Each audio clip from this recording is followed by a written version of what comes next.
In a world where assumptions can lead to devastating consequences, one innocent boy found himself at the center of a storm he never saw coming. Picture this: a sunny afternoon in a quiet neighborhood, laughter echoing from the playground, and children running freely, their carefree spirits painting a picture of innocence. But beneath this seemingly perfect day lurked a tension that would soon unravel, revealing the darker side of human nature. This is the story of a young boy whose life changed in an instant, all because of the color of his skin and the prejudices of those sworn to protect him. Meet Jamal, a bright and ambitious 12-year-old with dreams as big as the sky. He loved basketball, often seen dribbling a worn-out ball on the cracked pavement outside his home, his laughter ringing out as he practiced his shots. Jamal was the kind of kid who would help his neighbors carry groceries and always had a smile for everyone he met. But on this fateful day, that smile would be replaced by confusion and fear. As he played with his friends, the sound of sirens pierced the air, a sound that would soon become all too familiar. Unbeknownst to Jamal, a group of officers had received a call about a supposed disturbance in the area. They arrived with a sense of urgency, their minds clouded by preconceived notions and biases. In their eyes, Jamal and his friends were just another group of troublemakers, a stereotype they had been conditioned to believe. As they approached, the laughter faded, replaced by an uneasy silence. Jamal's heart raced as he sensed the tension in the air, but he had no idea what was about to unfold. The officers, fueled by their own prejudices, quickly zeroed in on Jamal. They didn't bother to ask questions or seek the truth. Instead, they made assumptions based on the color of his skin. "You there? Stop!" one officer shouted, his voice booming with authority. Jamal froze, confusion washing over him. He had done nothing wrong, yet here he was, being treated like a criminal. The other boys scattered, but Jamal stood his ground, unsure of what to do. He felt a knot tighten in his stomach as the officers approached, their faces stern and unyielding. "Why are you running?" another officer barked, his eyes narrowing as he scrutinized Jamal. "What are you doing here?" Jamal opened his mouth to explain, to tell them he was just playing, but the words caught in his throat. The officers weren't interested in his innocence, they were too busy enforcing their own narrative. In that moment, Jamal felt the weight of the world on his shoulders, the unfairness of it all crashing down around him. As the officers handcuffed him, Jamal's mind raced. He thought of his father, a respected community leader known for his dedication to justice and equality. What would he think? Would he be able to help? But the officers didn't know who Jamal's father was, nor did they care. They were too wrapped up in their own biases to see the truth standing right in front of them. The handcuffs felt heavy, a physical reminder of the injustice that was unfolding. Just as the situation escalated, a familiar voice cut through the chaos. "What's going on here?" It was Jamal's father, rushing toward the scene with a look of disbelief and anger. The officers turned, their expressions shifting from authority to uncertainty. They hadn't expected this. Jamal's father was a man of influence, someone who had fought tirelessly against the very prejudices that had led to this moment. The tension in the air thickened as he confronted the officers, demanding to know why they had arrested his son. In that instant, the narrative began to shift. Jamal's heart raced with a mix of fear and hope. Would his father be able to set things right? Would the officers finally see the truth? The air crackled with tension as the confrontation unfolded, leaving everyone on edge. The officers, caught off guard, exchanged glances, their confidence wavering. Jamal's father stood tall, unwavering in his resolve, ready to fight for his son's innocence. But just as the truth seemed within reach, the situation took another unexpected turn. The officers, feeling the pressure of the moment, began to backtrack, their bravado fading. "We were just following protocol," one officer stammered, but Jamal's father wasn't having it. The stakes were high and the outcome uncertain. Would they admit their mistake, or would they double down on their prejudices? The tension hung in the air like a storm cloud, ready to burst. As the scene unfolded, viewers were left on the edge of their seats, wondering what would happen next. Would justice prevail, or would the cycle of racism and misunderstanding continue? Jamal's story was far from over, and the fight for truth and justice was just beginning. Stay tuned as Jamal's father stood there, his heart pounding in his chest. He felt a mix of anger and fear. He had dedicated his life to fighting against the very injustices that his son was now facing. The community knew him as a man of integrity, someone who had always stood up for what was right. But in this moment he felt vulnerable, as if the ground beneath him was shifting. He could see the fear in Jamal's eyes, a reflection of the confusion and helplessness that so many young people of color experienced in situations like this. The officers, now visibly uncomfortable, shifted their weight from one foot to the other.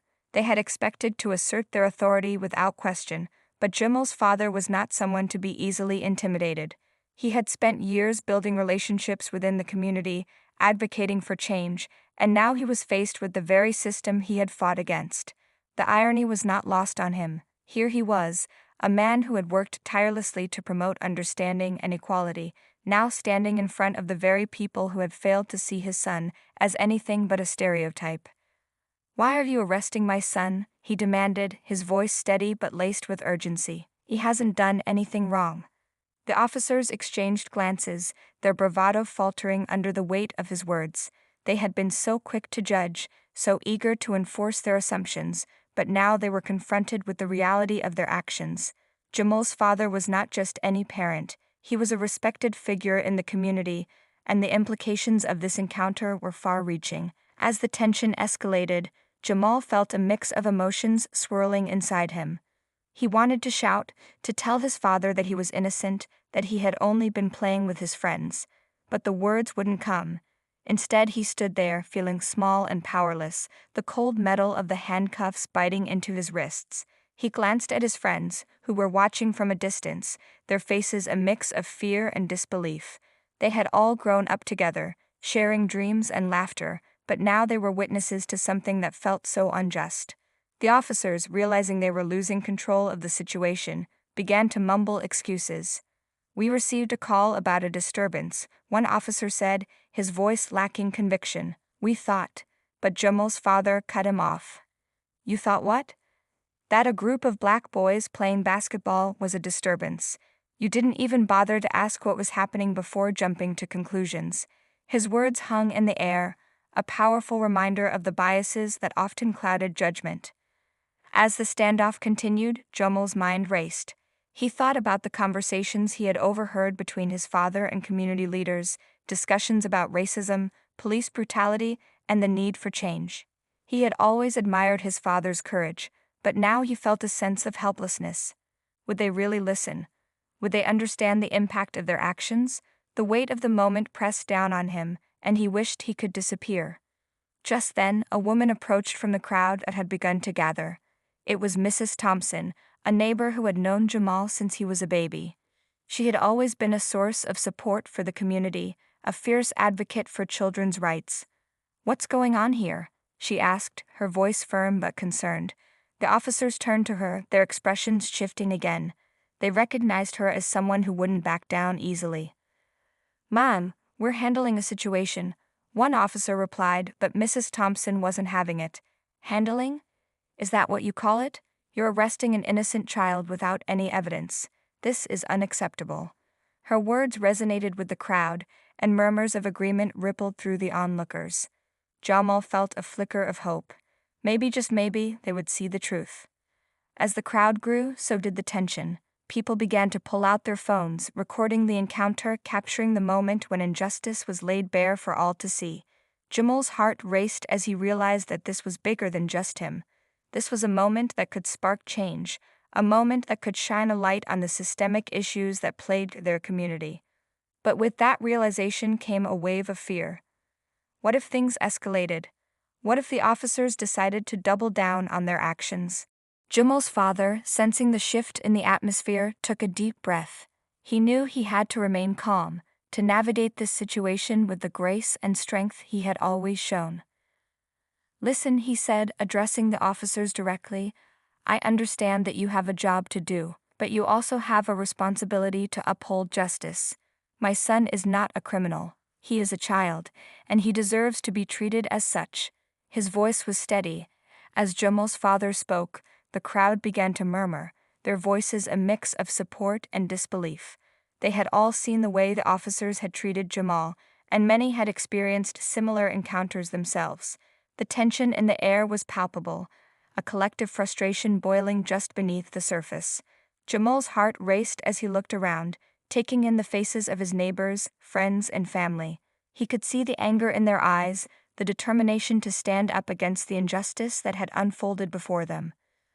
One of Jamal's friends, Malik, stepped forward, his voice shaking but resolute.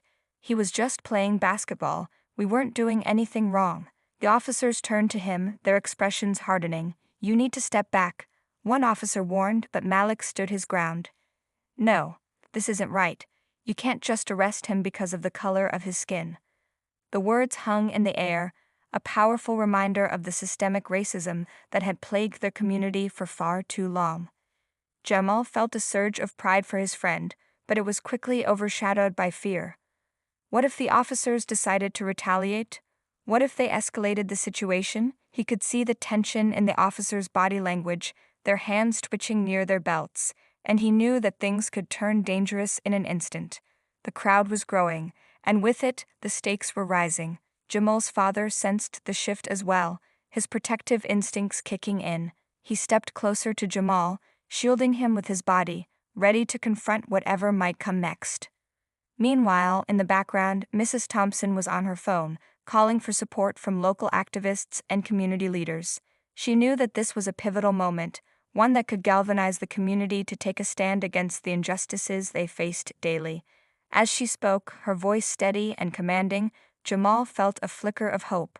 Maybe this was the moment they had all been waiting for, the moment when their voices would finally be heard. But the officers were not backing down. "We're just doing our job," one officer repeated, his tone defensive. "You don't understand the situation."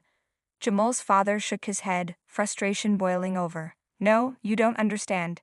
You're perpetuating a cycle of fear and violence. You're treating my son like a criminal when he's done nothing wrong." The crowd began to chant, their voices rising in unison, demanding justice for Jamal. The atmosphere was electric, charged with a sense of urgency and determination. As the situation unfolded, Jamal's mind raced with thoughts of his father's teachings. He had always been taught to stand up for what was right, to fight against injustice, but now he felt paralyzed. He wanted to scream, to tell the officers that he was just a kid, but the fear of what might happen kept him silent. He glanced at his father, who was now engaged in a heated discussion with the officers, his voice rising above the crowd. Jamal could see the strain on his father's face, the weight of the moment pressing down on him. In the midst of the chaos, a woman stepped forward from the crowd. It was Ms. Rivera, a local journalist known for her commitment to social justice. She had been covering stories of police misconduct for years, and her presence brought a sense of authority to the scene. "I'm recording this," she announced, raising her phone high. "The world needs to see what's happening here."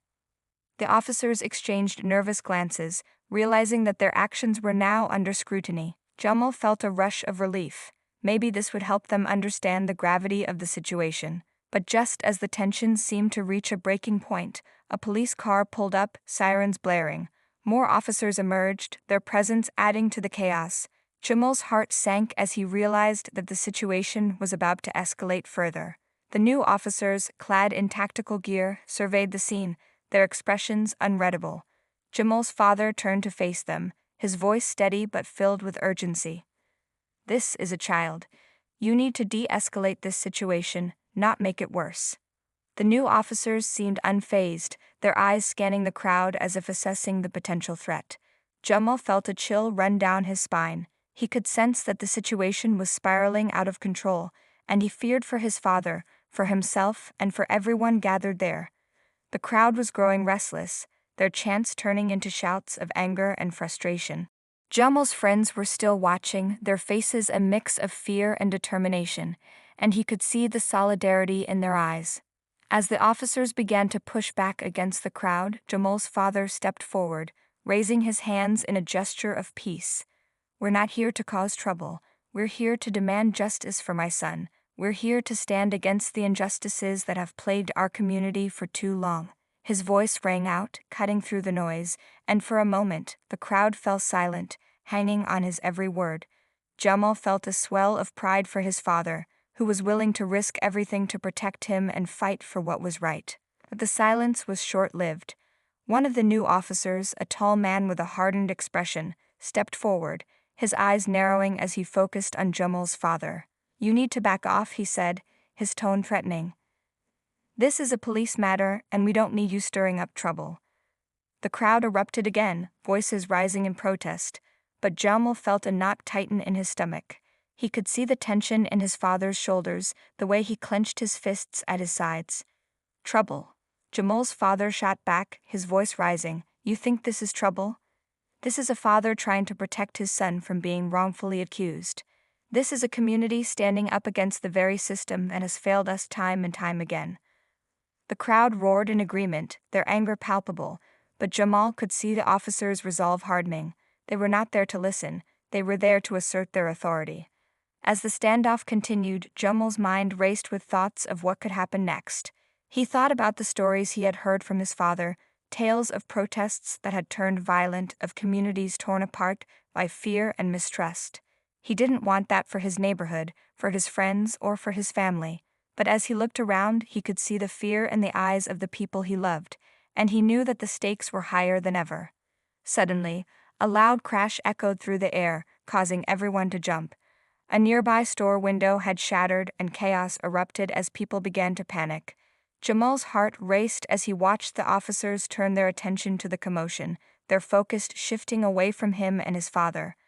In that moment, he felt a surge of adrenaline. This was his chance. He needed to get away from the chaos, to find a way to escape the situation that was spiraling out of control. "Dad," he shouted, but his voice was drowned out by the noise. He could see his father still arguing with the officers, his face a mask of determination. Jamal felt torn, wanting to stay and support his father, but also feeling the pull of fear urging him to run. He glanced at Malik, who was still standing strong, but even he looked uncertain now. The crowd was becoming unruly, and Jamal knew that things could turn dangerous in an instant. In the midst of the chaos, Jamal spotted Mrs. Thompson, who was still on her phone, trying to rally support from the community. "We need to stay calm," she shouted, her voice cutting through the noise. "We can't let them provoke us." But Jamal could see that the situation was already beyond control. The officers were beginning to push back against the crowd, their batons drawn, and he felt a wave of panic wash over him.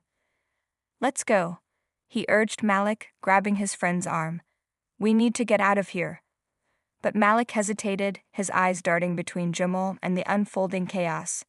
"What about your dad?" he asked, concern etched on his face. Jamal felt a pang of guilt, but he knew that staying could put them all in danger. "He'll be okay. He's strong. We have to go." With that, he pulled Malik away from the scene, their hearts racing as they navigated through the crowd. As they moved away, Jamal couldn't shake the feeling of dread that settled in his stomach. He glanced back at his father, who was still standing his ground, his voice rising above the chaos. "You can't silence us. We will not be afraid." The words echoed in Jamal's mind, a reminder of the strength and resilience that his father had always embodied. But as the officers began to push the crowd back, he felt a sense of helplessness wash over him. They ducked into a nearby alley, the sounds of the chaos fading slightly as they caught their breath. Malik leaned against the wall, his face pale. "What do we do now?" he asked, his voice trembling. Jamal shook his head, feeling lost. "I don't know. We can't just leave them. We have to help somehow." But as he spoke, he felt the weight of uncertainty pressing down on him. What could they do against a system that seemed so powerful and unyielding? In that moment, Jamal realized that this was more than just about him. Jamal's heart raced as he and Malik crouched in the alley, the sounds of chaos echoing in the distance. The shouts of the crowd, the blaring sirens, and the crack of glass still rang in his ears. He could feel the adrenaline coursing through his veins, but it was mixed with a heavy sense of dread. What was happening to his father? What would happen to the community? The uncertainty gnawed at him, and he knew they couldn't just hide away. They had to do something. "Let's go back," Jamal said, determination creeping into his voice. Malik looked at him, wide-eyed. "Are you crazy? It's dangerous out there." But Jamal shook his head, feeling a fire ignite within him. "We can't just leave them. My dad is out there fighting for me, for all of us. We have to stand with him." Malik hesitated, but Jamal could see the resolve building in his friend's eyes. They had grown up together, sharing dreams and fears, and now they were faced with a moment that could define their lives. As they made their way back toward the chaos, Jamal's mind raced with thoughts of his father's teachings. He remembered the stories of resilience, of standing up against injustice, and the importance of community. They had always talked about the power of unity, and now it felt like the time to put those lessons into action. The crowd was still gathered, but the atmosphere had shifted. The officers were pushing harder, their presence more aggressive, and Jamal could see the fear in the eyes of the people he loved. When they reached the edge of the crowd, Jamal's heart sank. His father was still arguing with the officers, but now there were more of them, and they were clearly on edge. The tension was thick, and Jamal could feel it in the pit of his stomach. He spotted Mrs. Thompson, still trying to keep the peace, her voice rising above the chaos. "We need to stay calm. We can't let them provoke us." But the crowd was restless, and Jamal could see that the situation was teetering on the brink of violence. "Look," Malik whispered, pointing toward the officers. Jamal followed his gaze and felt a chill run down his spine.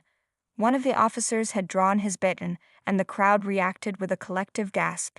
Jamal's father stepped forward, his hands raised in a gesture of peace, but the officer's expression was hard and unyielding.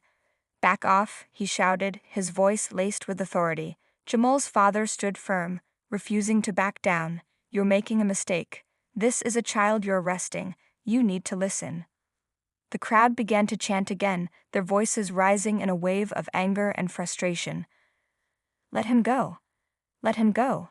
Jamal felt a surge of hope as he joined in, his voice mingling with those of his friends and neighbors. They were standing together, united in their demand for justice.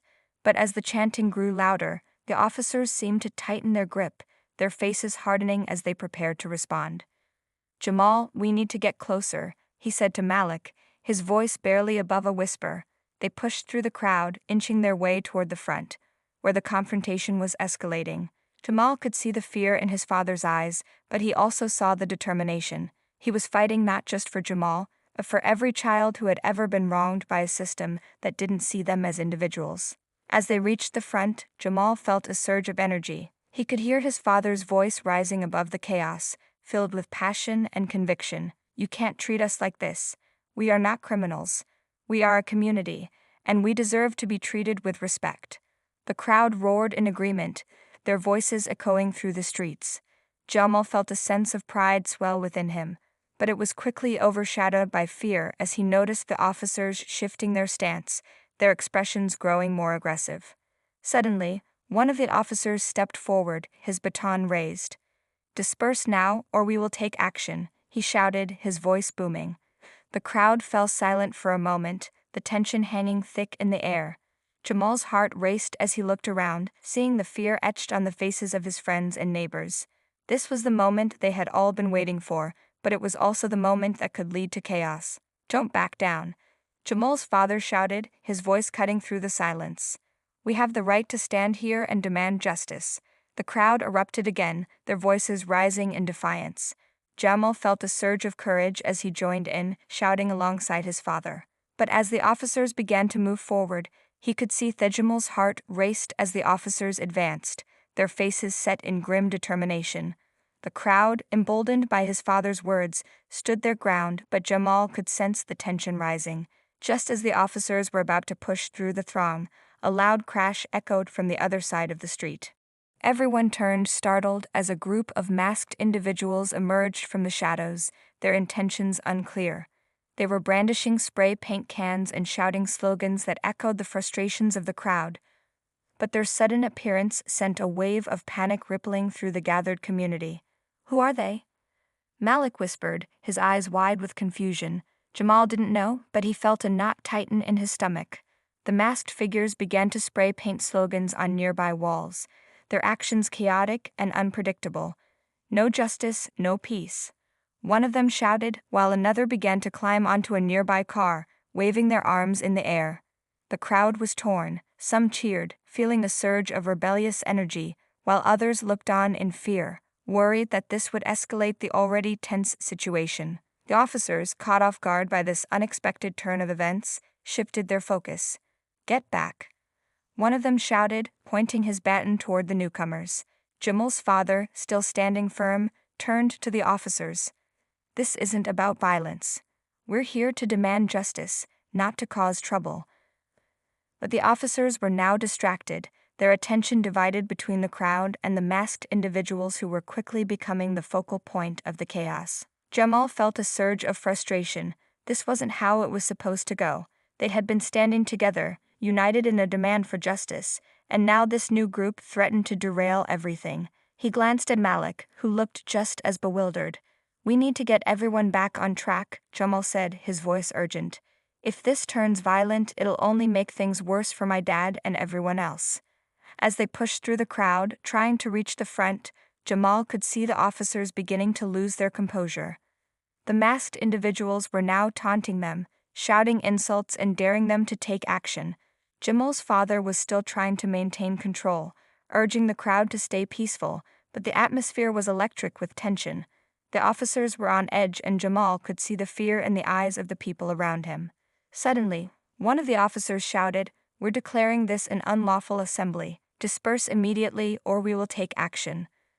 The crowd erupted in protest, voices rising in defiance, but Jamal felt a chill run down his spine. He knew that the situation was spiraling out of control, and the last thing they needed was for the officers to feel threatened. Just then, a loud bang echoed through the air, causing everyone to jump. Jamal's heart raced as he turned to see that one of the masked individuals had thrown a firecracker into the street.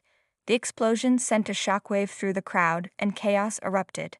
People began to scream and scatter, some running in every direction, while others pushed forward, trying to escape the confusion.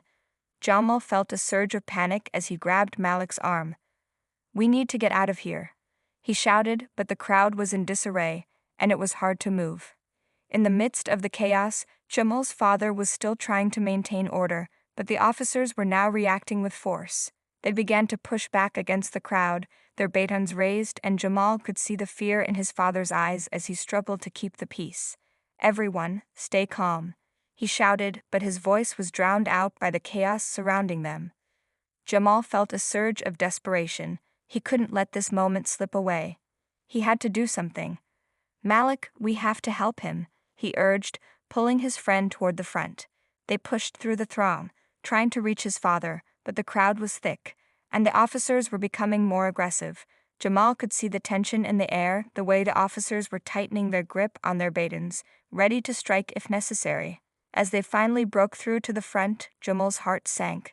His father was now face to face with the officer who had drawn his baton earlier, and the tension between them was palpable.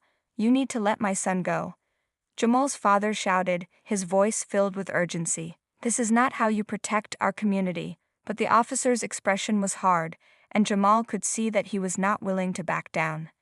Just then, another loud bang echoed through the air, and Jamal turned to see that the masked individuals had set off another firecracker, this time closer to the officers.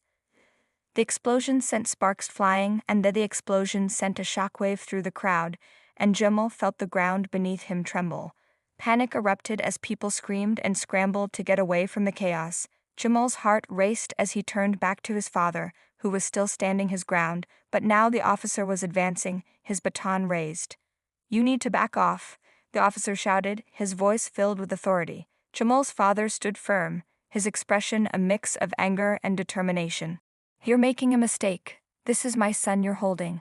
In that moment, Jamal felt a surge of adrenaline. He couldn't let his father face this alone. "Dad," he shouted, pushing through the crowd, his voice cutting through the chaos. "I'm right here."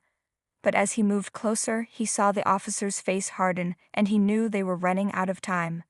The crowd was becoming more agitated, and the masked individuals were still throwing firecrackers, adding to the chaos.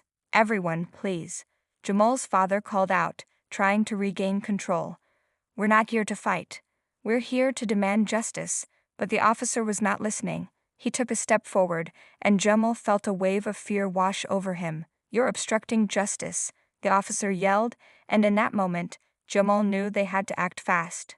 "Stop," Jamal shouted, his voice rising above the noise. He pushed his way to the front, standing beside his father. "We're not the enemy, we're just kids trying to play." The crowd fell silent for a moment, and Jamal could feel the weight of their eyes on him. This isn't about violence, it's about understanding. The officer hesitated, his grip on the baton loosening slightly. Jamal seized the moment. "Look at us. We're not criminals. We're your neighbors, your community. We just want to be heard." The tension in the air shifted, and Jamal could see the uncertainty in the officer's eyes. Just then, Mrs. Thompson stepped forward, her phone still recording. "This is what happens when you don't listen," she shouted, her voice strong and unwavering. "This is a community that deserves respect." The crowd began to chant again, their voices rising in unison, echoing Jamal's words. "Let him go, let him go." The officer looked around, clearly conflicted. The pressure from the crowd was mounting, and Jamal could see that the tide was turning. "You're making a mistake." Jamal's father shouted again, his voice filled with urgency. "You're treating us like we're the problem when we're just trying to protect our children." In that moment, the officer's resolve began to crack. He lowered his baton slightly, glancing at his fellow officers, who were also starting to look uneasy. Jamal felt a flicker of hope. "Please," he said, his voice softer now. "We just want to talk. We want to be heard." The crowd began to chant again, their voices a powerful wave of unity. "Let him go. Let him go." The officer took a step back, his expression shifting from aggression to uncertainty. Jamal's heart raced as he realized they might actually be making a difference. But just as it seemed like the situation was about to de-escalate, a loud crash echoed from behind the crowd. Jamal turned to see that the masked individuals had set off another firecracker, and this time it was bigger. The explosion sent debris flying and chaos erupted once more. People screamed and scattered, and the officers immediately shifted back into defensive mode, their batons raised again. "Get back," one officer shouted, and Jamal felt a surge of panic. "No, stop," he cried. The crowd was already in disarray. Jamal's father reached for him, pulling him close. "We need to get out of here," he shouted, but Jamal couldn't tear his eyes away from the chaos unfolding before him. Just then, a figure emerged from the crowd, pushing through the chaos with purpose. It was Ms. Rivera, the journalist. "Everyone listen," she shouted, her voice cutting through the noise. "This is being recorded. We have the power to show the world what's happening here." The crowd paused, their attention shifting to her. "Don't let them divide us," she continued, raising her phone high. "This is our moment to stand together." Jamal felt a surge of hope as the crowd began to rally around her, their voices rising in solidarity once more. "We are not afraid. We will not be silenced." The officers, now overwhelmed by the sheer force of the crowd's unity, began to retreat. Jamal's father stepped forward, his voice steady. "We're not here to fight." Jamal's father stepped forward, his voice steady and commanding. "We're not here to fight. We're here to demand respect and justice for our children. We want to be heard, not silenced." The crowd rallied around him, their voices rising in a chorus of agreement. Jamal felt a wave of relief wash over him as he watched the officers begin to back away, their expressions shifting from aggression to uncertainty.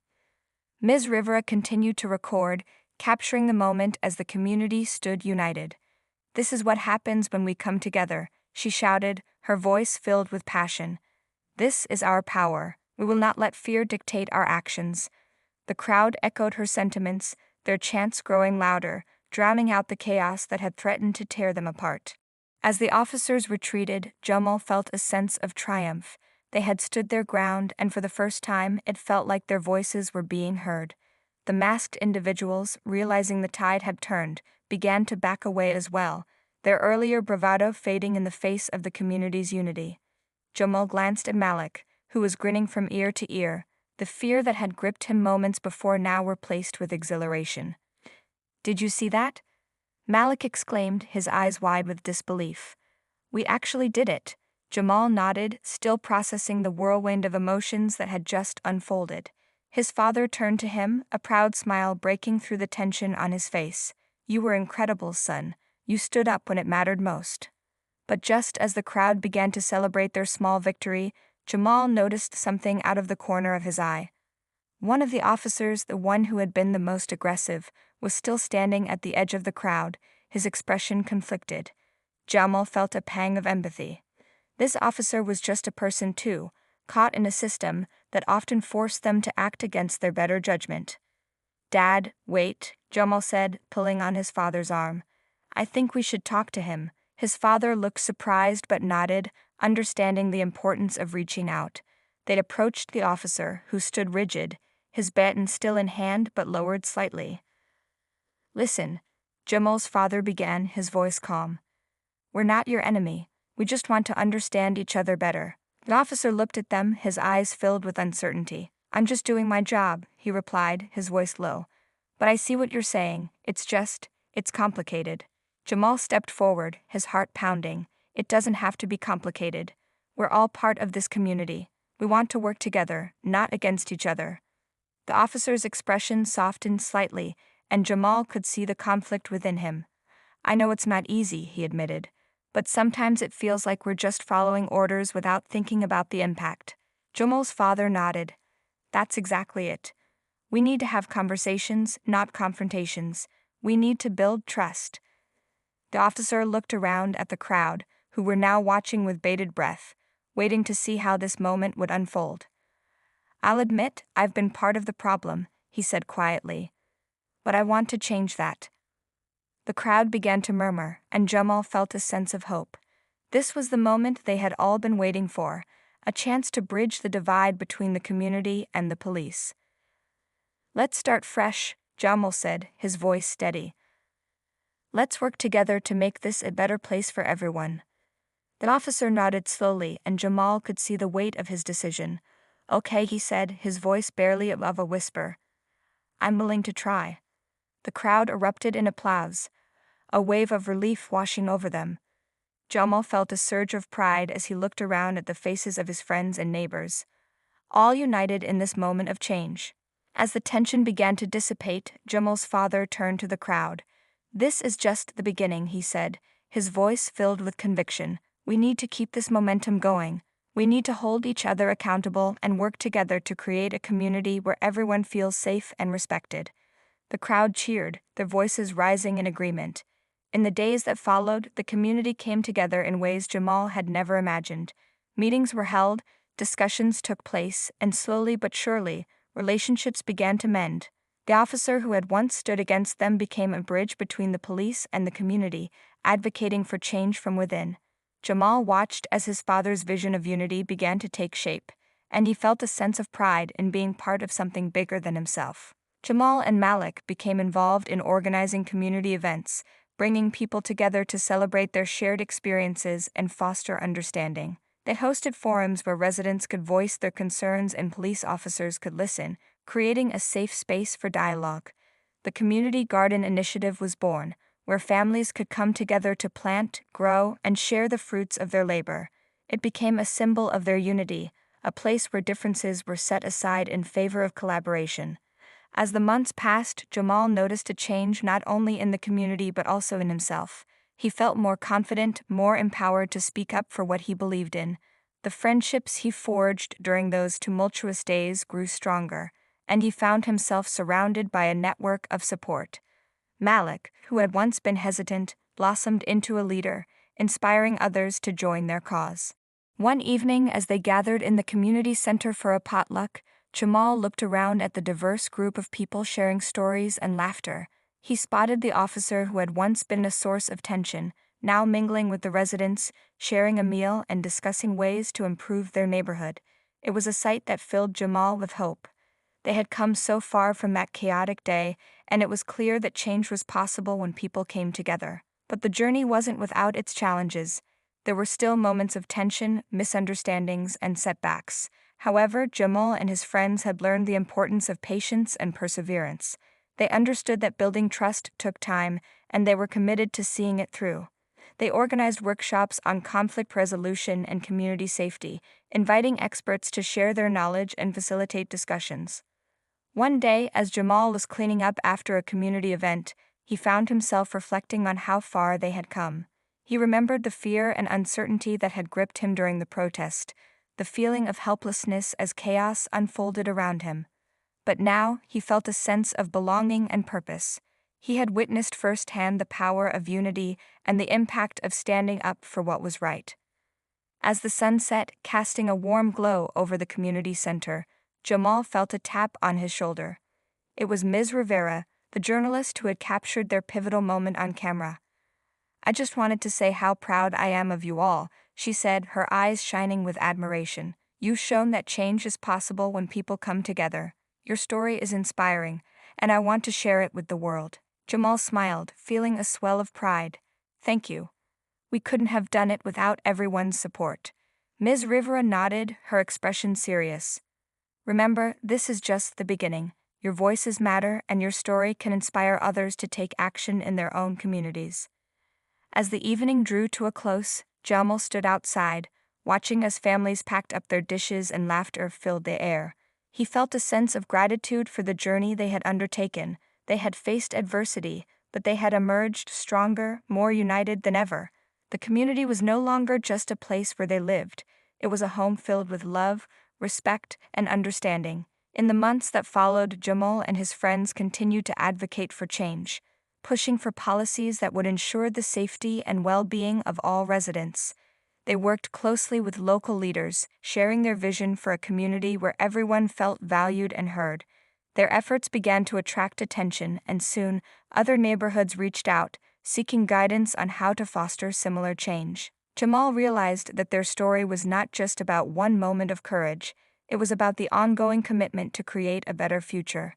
He understood that the fight for justice and equality was a continuous journey, one that required dedication and resilience. And as he looked around at the faces of his friends and neighbors, he knew they were ready to face whatever challenges lay ahead. The unexpected twist of that chaotic day had transformed into a powerful narrative of hope and unity. Jamal had learned that even in the darkest moments, there was always a glimmer of light, a chance to make a difference. He felt a renewed sense of purpose, knowing that their collective efforts could inspire change far beyond their community. As the seasons changed, so did the landscape of their neighborhood. The community garden flourished, becoming a gathering place for families to connect and share their stories. The relationships built during those challenging times blossomed into lifelong friendships, and Jamal felt a deep sense of belonging. In the end, Jamal understood that the true power of their story lay not just in the events that had transpired but in the connections they had forged and the lessons they had learned. They had shown that when people come together, they can overcome even the most daunting obstacles. And as he stood in the garden, surrounded by laughter and love, he knew that their journey was just beginning, filled with endless possibilities for a brighter future.